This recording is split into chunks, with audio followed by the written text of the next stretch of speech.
l'incommensurable plaisir de recevoir parmi nous un grand homme politique dont le combat pour l'instauration d'une plus grande ouverture démocratique et la lutte pour la dignité et le bien-être des populations n'est plus à démontrer. Il s'agit de M. Zakari Mimoto, ici devant vous. Sous vos applaudissements, s'il vous plaît.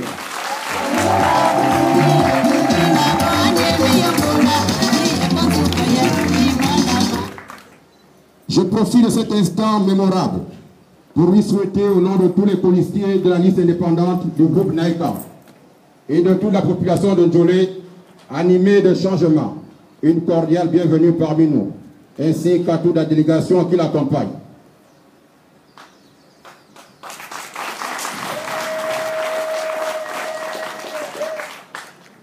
Oui, chers compatriotes, il est aujourd'hui en Ndjolé pour vous livrer un message plein d'espoir et de courage.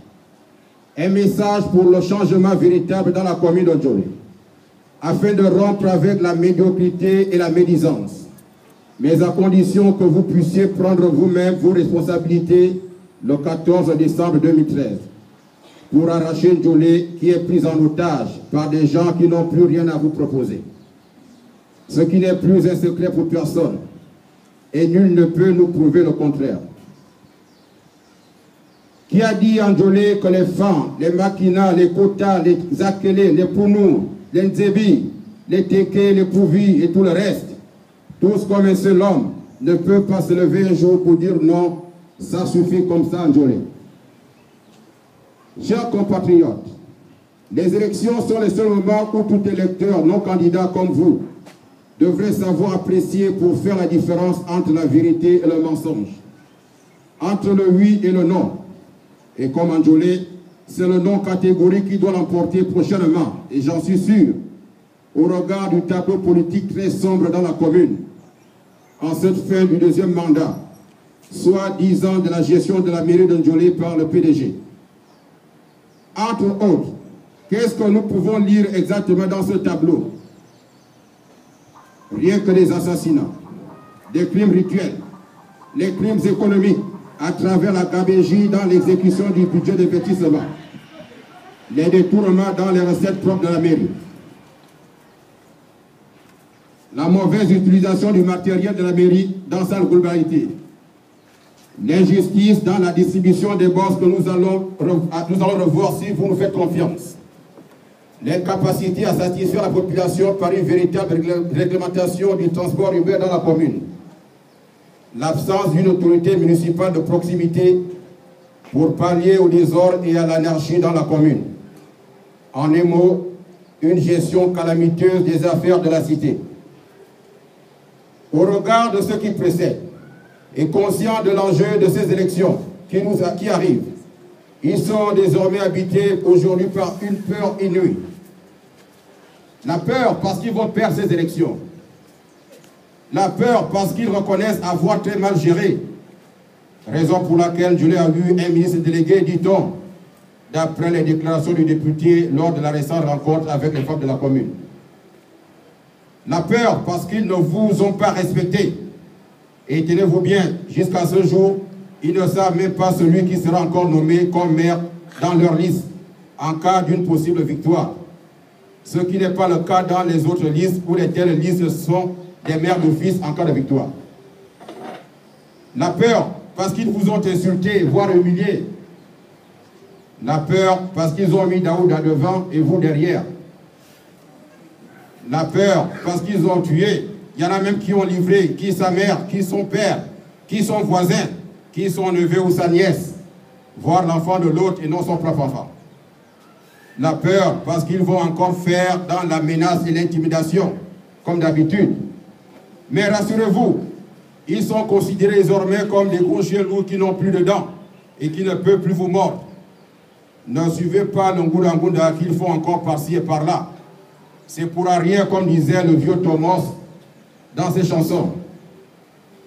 La peur parce qu'ils vont vous attirer avec de l'argent sale pour vous envoûter le jour du vote.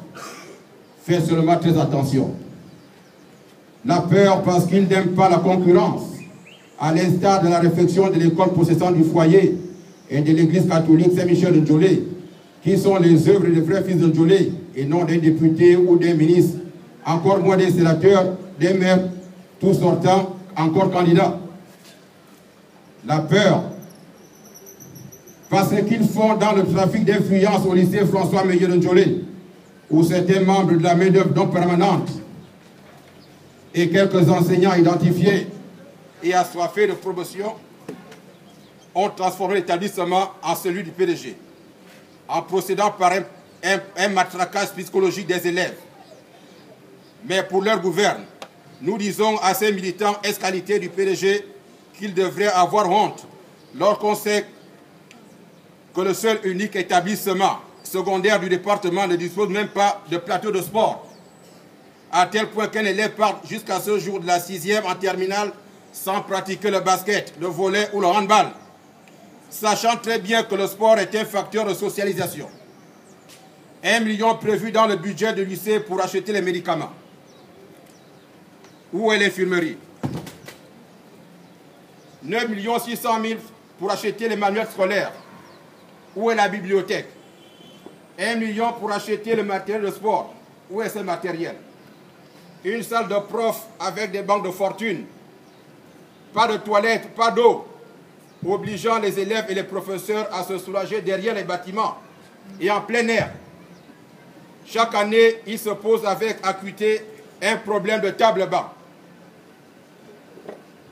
Que fait alors ces démarcheurs auprès des élèves de leur PDG de Njolé, où nous avons cette fois-ci, pour la mairie, une liste de superstars avec un ministre, une vice-présidente de l'Assemblée nationale, un sénateur sortant, un maire et un maire adjoint, sortant aussi, et quelques colistiers reconnus en Njolé comme des hommes de mission pour des basses besognes.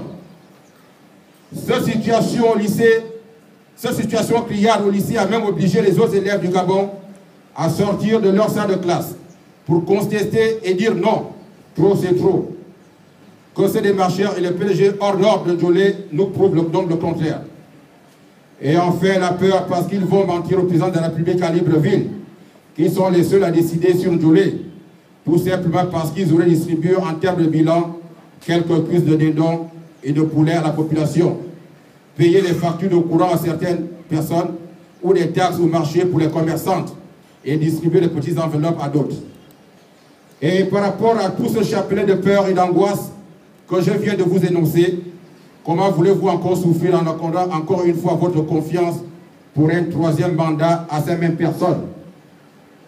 C'est pourquoi le 14 décembre 2013, nous avons l'obligation de tourner la page avec M. Simon Naeka, homme d'ouverture et de consensus, qui a su cultiver l'amour, la solidarité et développer certaines valeurs morales pour que Njolé puisse encore retrouver ses lettres de noblesse. Le samedi 14 décembre prochain, vous aurez à choisir entre les différentes têtes de liste. Et parmi tous ces têtes de liste, une seule, je dis bien une seule, incarne à la fois l'expérience, la rigueur, l'exemple et la sagesse. Et ce n'est pas par hasard que la logique impose dans tout le monde entier, à travers nos us et coutumes, que lorsqu'il y a une seule place assise et à côté se tiennent debout un groupe de jeunes et un vieux, vous comprenez aisément que par politesse et par respect de nos valeurs, la logique voudrait que la seule et unique place assise revienne d'abord aux vieux, qui n'est autre ici que M. Simon Naeka, l'homme providentiel. Le groupe indépendant Naeka Simon, avec pour concept le changement, c'est maintenant. Une fois la mairie de Njolé n'aura pas l'intention de faire la chasse aux sorcières, mais fera en sorte que l'injustice dans la distribution des box au marché et le désordre dans le transport urbain ainsi que l'exploitation anarchique du sable de Njolé, à titre d'exemple, soit enfin rétabli. Mais tout cela n'est possible qu'avec le comportement que vous aurez affiché le jour du vote, en lui donnant un vote massif pour une majorité écrasante, afin d'éviter des alliances façon, comme disait l'autre. Je ne saurais terminer mon propos tout en vous rappelant qu'il y a 5 prétendants dans la commune pour la mairie de Njolé. Et en tant qu'électeur, vous aurez à choisir. Et pour mieux choisir, vous devez juger. Et pour bien juger, vous devez écouter tout le monde. Car Nous ne voulons pas faire comme